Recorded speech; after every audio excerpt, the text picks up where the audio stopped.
Hi, this is Akmir with the Bulletin Board Heroes here at Vox Markets for International Women's Day. Starting off with Amor Minerals, which seems to have decided that being the Russia threat is not such a threat anymore.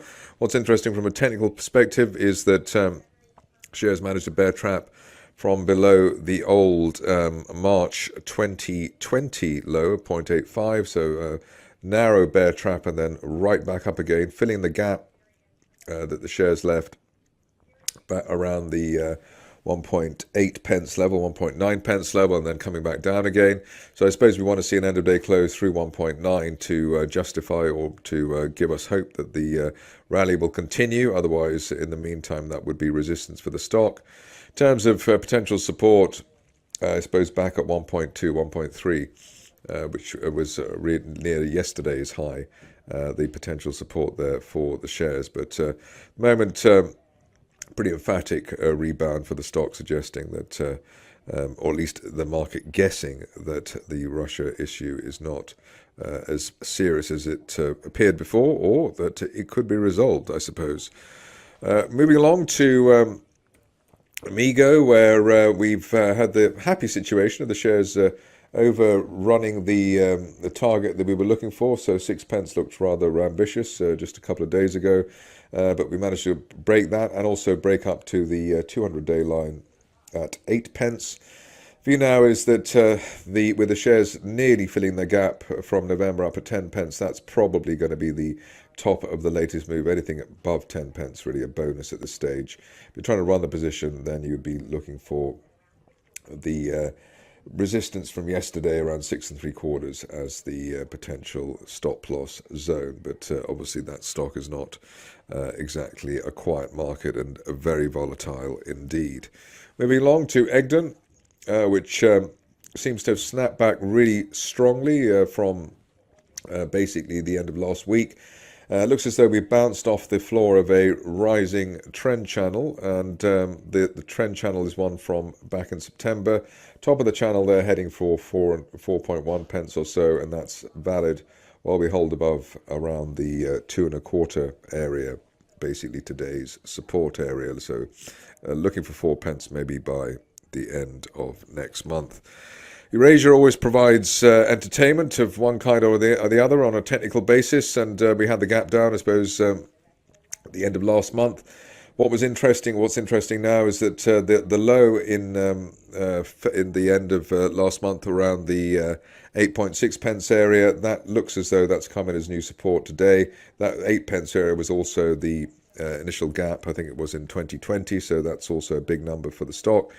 Overshoot on the downside, but we've hit the floor of that falling trend channel from June, just around the 5.5 area. But at least in the meantime, while we're above 8.5, got the chance of filling the gap up to 15 pence plus as a best case scenario, especially if the shares do what the equivalent of what Amor has done today. The other positive, obviously one's looking for positives here, given the sell-off that we've had, is that we've got a bullish divergence line there. So the lower price that we had for March, not matched by a lower RSI trace. So that's a bullish divergence line that could give the shares some momentum. But at the moment, I suppose 15, 16, the best on offer while we hold above the 8 pence area. I think that's the best roadmap at the moment. On to Evraz, another Russia-affected situation, obviously.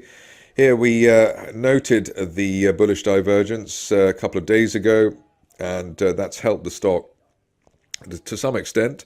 A bit disappointing that we haven't managed an end-of-day close back above the Friday high at 96 pence. That's what we really need to give us the fresh target, maybe up towards 150 plus for the stock. So a lot at stake in terms of the shares closing above 96 pence, i.e. where they are at the moment, or higher over the next day or two.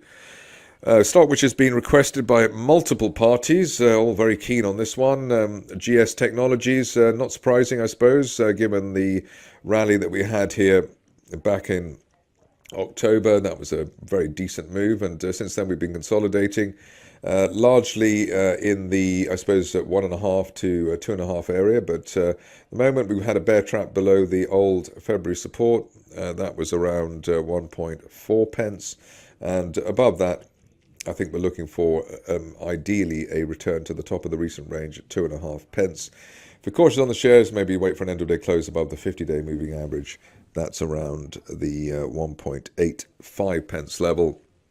So breaking that line of resistance there from October, and the 50-day line could give us a 2.5p again. And I think that would not be expecting too much, especially given the way that we've got a bullish divergence line there in the RSI window, which should provide a decent momentum over and above today's announcement. On to a stock which has been serving up the goods for the bulls over the recent past. And good to see that Harvest Minerals, if I can get it up on the screen, has overshot its target. So we have looking for 12p initially, 13p, and we're way above that now.